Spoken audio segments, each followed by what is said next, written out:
Le devoir nous appelle, mesdames, messieurs, vous qui nous suivez sur Nouvelle Tendance Télévision.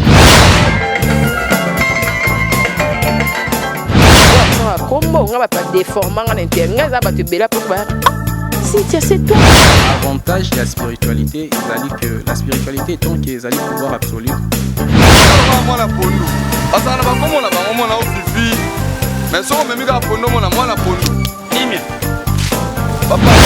ndenge ngai nani okwamie na boloko ya bolingo oyo nzambe nazwa pe bambo nanga bien ya on a préféré na sala nanga vie Toyebi qui accepte de porter cette bague que je place à ton doigt.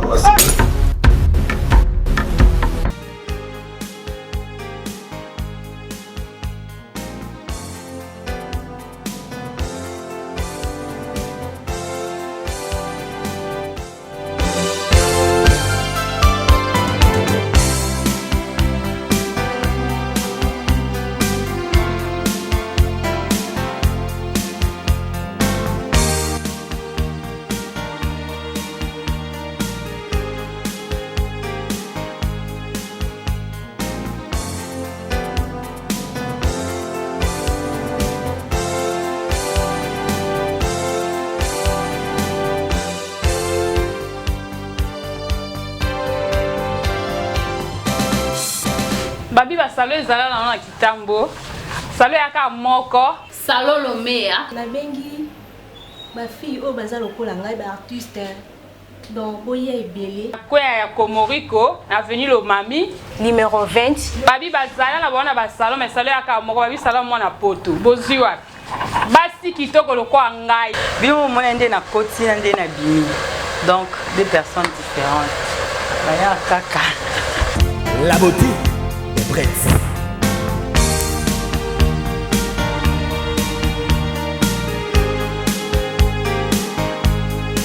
Ça dépend de l'heure, vous êtes en train de nous suivre en chaîne. Bienvenue dans votre chaîne Nouvelle Tendance Télévision, votre chaîne de proximité, votre chaîne qui est là pour vous donner toutes les informations et les cas partout dans le monde, précisément aux villes prophètes de Kinshasa.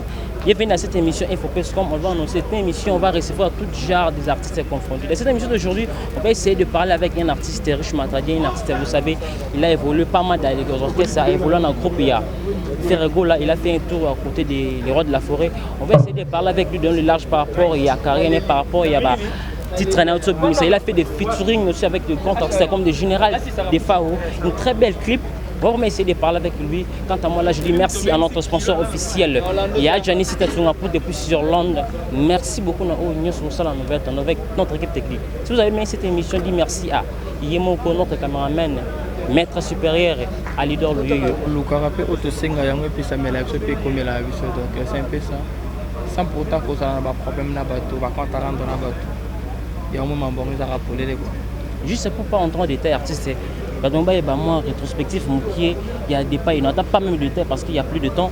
Départ nous dans la maison mère et pas faire ego là. C'était quoi parce que tu avais eu la chance aussi de chanter na ko circo yemba au vocal les cartons partout ba passer en mais il y a raison qu'il y a raison effectivement ça là pour le lot ba départ nous on a passé aux juifs pas tant et belleté mais le lot au salle le logo et marché déjà si on peut le dire juste des raisons.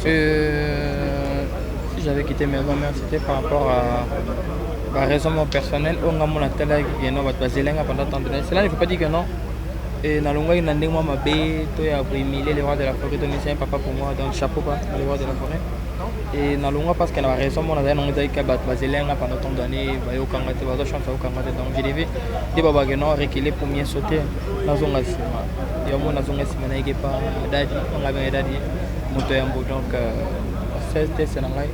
Demande d'emploi normal et puis papi ça rendez-vous je suis venu dans cette test accepter ngala ça ça n'a pas correct moment na moni que non ici mbité ça c'est chemin là mais le public n'y a soba là il y a des gens où ils ont ça il m'a vraiment surprise pour na bango parce que le travail au personnage je sais c'était tellement bien surprise vraiment mon a maté bien c'est tremplin la personne je sais ça qui bien si franchement parce que il y aura on que non je sais le retenir je sais bon la caméra parce que mon avis que l'énergie est bien pour le mouvement la bichon mais le gars va sous-estimer bon éviter merci de nous reconnaître aux hommes d'aller pour ça donc c'est ça Merci beaucoup. Ce qui toujours évolué toujours. Qu'est-ce qui a fait le loyo au quitter Penalty 7 mais oui on a Vasco Mabiala. Tu n'as pas beaucoup le on a été OK na longwana été na kenda penete. Moi j'ai quitté 8 mois après, pardon 1 an après. Après na écouté en ACG Vasco Mabiala à la salade pendant beaucoup de mois.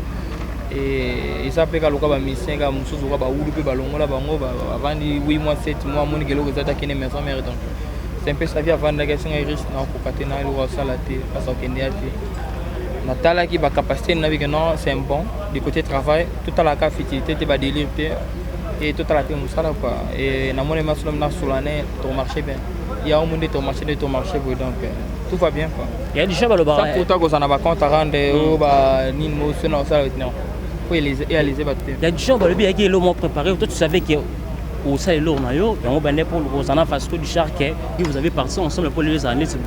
Et n'a jamais repensé, on n'a jamais croire donc on arrive en côté. Et on a comme ça ensemble parce que au moment où nous sommes comme il a bien, n'est pas bien. Dans un sac parce qu'il y a des circonstances. Tu vois ce qui s'est passé aujourd'hui. Tout comme la lobby ngana ibia ngotepe na tikala pe ko ibia ngoteza nzambe mutacha ni destin na yeko ako kusaka maramune o acheki pona vie na ngai donc c'est un peu ça. Allez se comprendre donc parce qu'on m'a bien la guitare na ba programme na yi na ba besoin na yi 100% que ça la association moto idée moi pareil bon parler ensemble. Mais riche m'entendien félicitations pour na ba clip. Merci beaucoup. Merci vraiment yo tout courage à féliciter ngai parce que ebele ba boya ngo. Non muta boya ba clip pendant faut ça la jaloux parce que très belle clip dans ce clip au ça les fitting na général des fois. Chapeau Bawana Kouloutou, donc je manque les mots, c'est un vieux. Et avec un cœur ouvert, non, c'est que merci Belena ou à celle parce que chanter avec un grand comme lui, c'est pas donner à n'importe qui. Hein. Il va passer temps avec facilité. 3 semaines, il est sorti et l'eau commun qui n'est demi.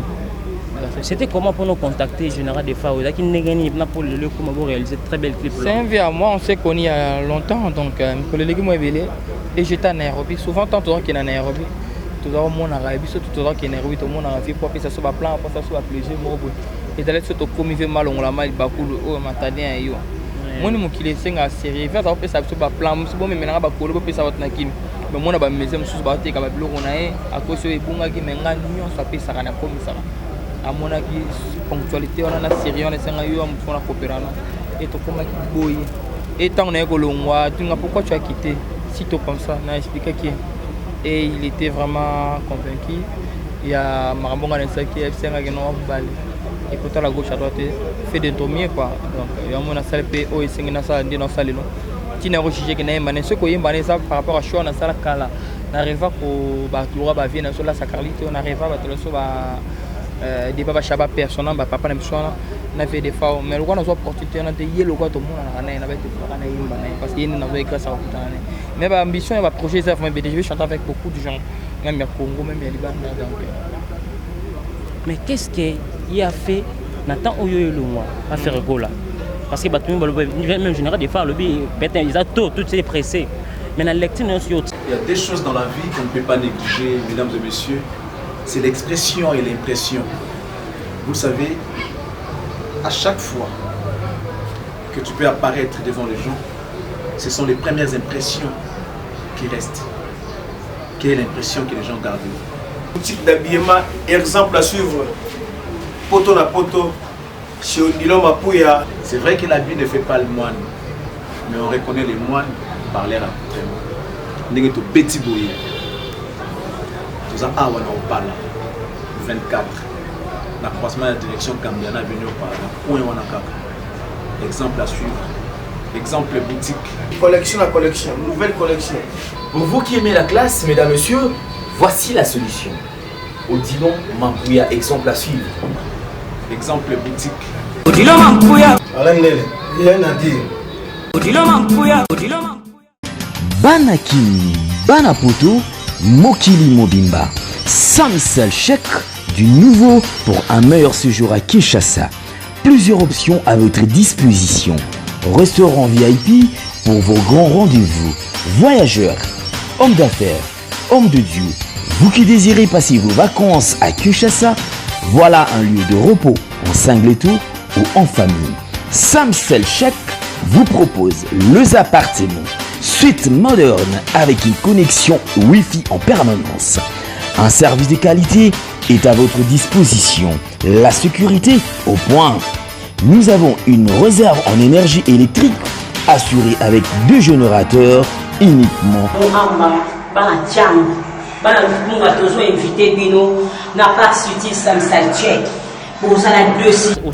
C'est qui normal attend on est comme propos long tout long en cause là moi ça la mais ça la pour et ça là qui vraiment pressé quand nous tout le bana né et mon maman comme ça mon gili parce que toi battu ngana mona ngo normal na to vision ngona nyonso comme na mona kan nzambe ngaite ba pusanga nde kolongwa ba bengana ngate me ba pusanga kolongwa na ba comportement ba gisement mususu tu vois et aux en milliers moko boyo bikana ba bandeko ba frère ya rien or ba jalousa ba ngoyo ba lingala ba ngoyo te et na ba bien matériel mo ezanga tina ko le sona tiezo na ngali kolo etika na ngo en sona mona te ba tosaka na ngo et ba tumsusu ba lenga bloka mokili ngai le blangelo te ngai le somo ta pamba mana beta maboko na kumsa nzambe parce que na bikinga pe na kozwa mais ya bato na zala bango zala contre tanga na ozwa ils ont laissé bango nyonso na sala malamu ils ont laissé bango et comme na niveau que no ba créer clic et ba banda ko monter ba campagne mo concernant comme na ngai et pas mon conti ça là il vraiment bien te pour ngai zali chama ka respect donc na mo honnête bolu ke nga ba problème moko boya boye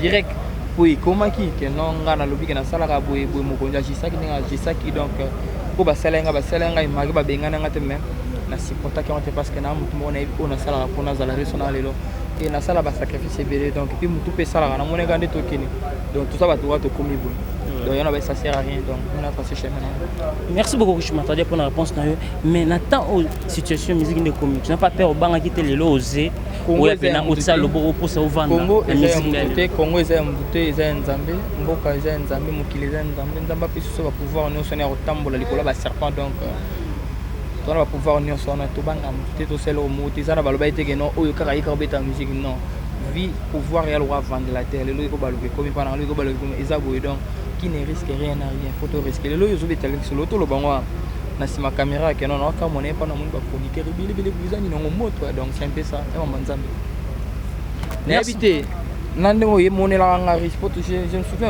tout le monde en appelle déjà c'est il y a longtemps na lelo différence dans le monde une grande différence vous préférez je vais préférer voler comme ça parce que ils les a déjà bien merci na tindité ba musu ba longa na ba kesa ba tu ba passer pe chemin nga na ba c'est non pas ça là ba même non dans la chance Merci beaucoup, nous poursuivons notre émission, chers téléspectateurs. Abonnez-vous massivement sur notre tendance télévision pour tous les détails de cette émission. On va parler avec mon invité spécial, Riche Matadien. Comme tu as cité, il y a dit, il y a rien à moi qui est au loin qui, je sais, qu'il y a un problème grave dans le Mark House. Est-ce que c'est vrai? Pardon.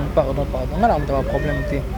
Non, tu as un problème. Tu as un problème. Moi, je suis là, je suis là, et là, je suis là, ex-patron, ngana tonga kae ngana sala ke boyelo ke sala nga pasi ngana jour ke sala nga le kota na lobité ke sala le kota na bipete ke sala solo na so ki sepe mutu jour e sala ke ngana to mona o ngala ko lobele peut-être a ko chama beaucoup boy ah même pe na ebika sa ebine ke no batrika mona ba tout donc c'est un peu c'est là on a l'homme tema na ka moi vraiment tu fais comment évoluer dans une grande orchestre comme ça du chaîne où mutu sans éducation na ye au gérer comme un responsable comment parce que auparavant tu n'étais pas les autres sont deux leaders aux gérer bah jeune comme dans une éducation tu fais comment pour gérer des grands artistes comme ça ouais ça se passe très bien vraiment et moi je m'embauche dans tout encadrement là les gens tout le principe logique aba na mai tout ça là et na ba discipline na fonctionne on a ba ndenge na donc yango ça là tout ça là tout ça rien à voir donc nasa et puis nasa riche ba ba lobité oza elle reste mais ayana mobile bongo nyonso donc ça quoi la génération na yo wa le londe bozo evoluer autant que oui ba bimi na ba génération na yo quel jeune pour le autant là en frère na chaîne na ko sala bien j'aime tout le monde ba sala na fan ba tout ba sala musique bien ils sont vraiment nombreux on attend ba comme ça na fan na ba nyonso tout le monde tout le monde ouais je suis clair et puis sincère n'attends pas comme j'aime Robino, j'aime Fabregas, j'aime Héritier Wata, j'aime Deplique, il y a qui encore à Sala Ibrator, Génération Nanga, Wata, qui encore on a le bigade parce que Baba collègue n'a tous en a bon nom et ils sont vraiment nombreux donc. Merci beaucoup. Merci beaucoup, nous sommes arrivés vraiment pratiquement à la fin de notre émission. Riche Matadien, ma mission des années pour tes ambitions. Oh, balobaraté Congo vraiment dévancer biso yo pesa projet na otandeng bo pa basi ba beti mo kana na susa ba tana no sakki pamela est na sala émission ba ngena sa mela tanga bimuni ba bagani Congo la lingano donc c'est un peu ça. Je m'attendais c'est quoi le lot pour besoin de débit mais ba déplacement là musicien c'est pas facile tu fais comment je pour déplacer. J'ai une productrice oh le lot ba bengem sous moi c'est na ngai de temps pour moni congolais mutu et ça la raté. Le lot ngala so fréquenter mutu moko oyo abeta pe bango concert abeta pe tete concert na Nairobi. Akoma mutu nanga parce que ngam na yana na orchestre moni biso to ba mission mo ba soldat to mona ba faso to mais lelo mokili ba luki mokili bute ba to nganga la benga bandeko ba balolong ba mo pesa en forme sous que non amo bimana mama koko mongo boy ala na Nairobi ah c'est une dame kuna ye a professionnaliste professionnel musala na ye asala isa ko produit ba ta produit ça kanga te na Congo de a produit ça ngai bino lelo mo balolong parce que na kindaka na nginosa musala azo produit nga azo faire publicité ngai ils ont laissé ba tout ba changer en forme ba benga que non moi c'est na loba comment moi c'est na TVR news na loba mais ils sont là toujours pour me déstabiliser ils sont là toujours pour me déstabiliser comme ça ba buzo bébé concernant Combonais et ngana respecter parce que na bi ko za pour na vie na ngai et na les ligas. Merci beaucoup. Qu'est-ce que tu penses pour le lopé mon ami en période jamais depuis on m'a dit tu peux pas penser une fait au ça la sortiment ou ya concert mon groupe et puis na kim chaque chose à son temps chaque chose à son temps et ça par exemple projet na la préparation concert mon fna beta na Matadi le 20 dans le 21 juillet na ba artiste émission moi juste après voyage na ngokane na kende Kenya Dubai bon ça sera 10 jours na ba voyage na so na zongi dans le 20 dans le 21 juillet donc et ça projet qui ne peut aller moi ngana professionnel na ngasa ba na sentiment parce que ba ba ça la bonga pena ça non na fonctionner des marmots qui na fonctionner donc c'est ça projet les aller na betanga na kin tout ça. Merci beaucoup, nous sommes arrivés pratiquement à la fin. Une dernière question. Voilà. Notre équipe Léopard a qualifié juste un mot par rapport à Léopard. Qualification à Léopard. Bravo donc bon on est bien. On est équipe na biso donc na ko sous-estimer te biso tout ça na samedi match à lobby donc 16 ou 17 heures si je me trompe. Tout ça on a total ils ont besoin de photos gagnées donc tout ça on a toujours des dédicaces tout le programme nous sommes. Je remercie tout le monde, ils sont vraiment nombreux donc on peut ça vraiment bambou te boli misara pour la ligne na sa permission tout bambou te pesate vous ça vraiment belé je vous aime beaucoup donc il y a Vincent Umberto pour yanga pe basa comme c'est mon anniversaire donc c'est ton anniversaire, joyeux anniversaire. Ah merci, nabota ma journée à musique donc Luleza donc journée nabota ma musique et je remercie tout le monde ngalo na pesa mbote te bino de pesa mbote bambote pesa na Instagram ba Facebook c'est LRS officiel page na ngai LRS officiel Instagram et abonnez-vous aussi massivement dans votre chaîne qui est là c'est LRS officiel TV aussi il y a des très belles chansons qui sont là abonnez-vous massivement téléchargez des chansons et boyo ka ba contexte ba nzembo et ni foma moye kende dans la ligne ming. Merci beaucoup Rich Matadi. Merci beaucoup. Nous sommes arrivés pratiquement à la fin de notre émission. Là, on était avec l'artiste Rich Matadi. On va essayer de parler avec lui par rapport à Singane par rapport à la chanson. Et là, moi, je dis merci à notre sponsor officiel, et à Johnny Sitatsungapur depuis Switzerland. Merci à Oignon Soussal en Nouvelle avec toute notre équipe technique. Si vous avez aimé cette émission-là, je dis merci à notre caméraman Alidor, lui, le maître Sipéré. Il est toujours souriant derrière sa belle caméra. Là, je vois El Sabia Jordan Panzou, notre coach Alain Dele le Suprême. Merci beaucoup de la confiance aux OPSA Amiral. Là, je dis encore merci. Magazine Vérité ou Réalité.